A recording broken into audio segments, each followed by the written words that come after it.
Saya sekedar untuk memberikan informasi dulu. Satu, dulu negeri Tibet itu merupakan negeri merdeka berdaulat. Kemudian menjalin kerjasama dengan Republik Rakyat Cina yang komunis. Setelah ada perjanjian kerjasama, Cina mengirim ribuan tenaga kerja ke Tibet, saudara. Membangun kota, membangun jalan, membangun kantor-kantor pemerintah, saudara. Kemudian setelah pembangunan selesai, ternyata ratusan ribu para pekerja tersebut angkat senjata melakukan pemberontakan di Tibet. Kok bisa? Ternyata para pekerja tersebut adalah tentara, saudara.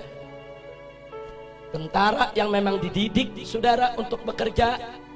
Kemudian setelah itu Tibet jatuh, dikuasai oleh negara Cina, dan pimpinan tertinggi agama yang ada di Tibet, yaitu Dalai Lama, ditangkap dan diusir ke luar negeri sampai hari ini, saudara.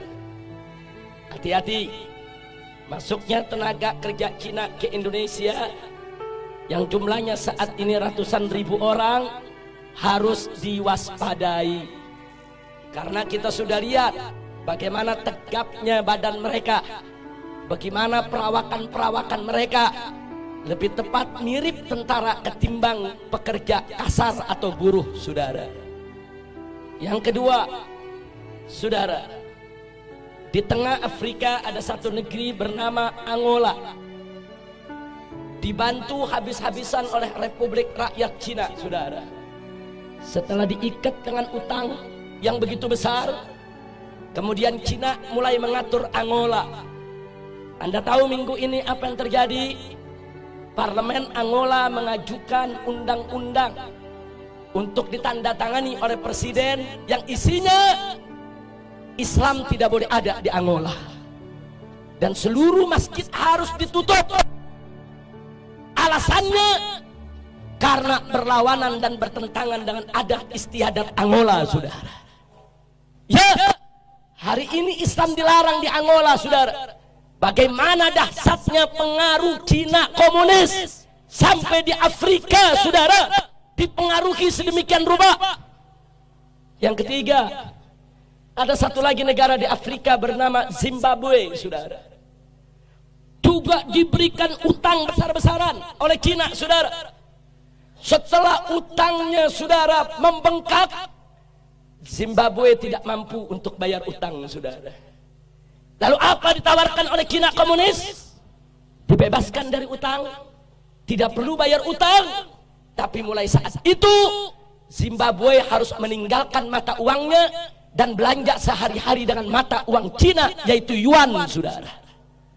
Saat ini di Zimbabwe, jual beli, sewa menyewa, transaksi semuanya menggunakan mata uang yuan milik Cina komunis, saudara. Kembali ke Indonesia, saudara. Saat ini kita dapat pinjaman utang ribuan triliun dari Cina, saudara. Saat ini kita berutang kepada negeri Cina ribuan triliun, yang 7 turunan kita ke depan belum tentu kita bisa bayar, saudara. Hati-hati dengan ribuan triliun kita hutang ke Cina. Saat ini Cina komunis mulai mengobok-obok kita punya negeri, saudara. Mari kita lihat satu, saudara, bagaimana mereka masukkan tenaga kerja. Ratusan ribu orang masuk ke Indonesia saat ini. Dan minggu yang lalu, saudara, Presiden Jokowi sudah menyatakan, mengingatkan kepada para pengusaha untuk tidak lagi bertransaksi dengan dolar ataupun rupiah, tapi bertransaksi dengan yuan, mata uang Cina, saudara. Ini bukan fitnah, ini keputusan presiden, saudara.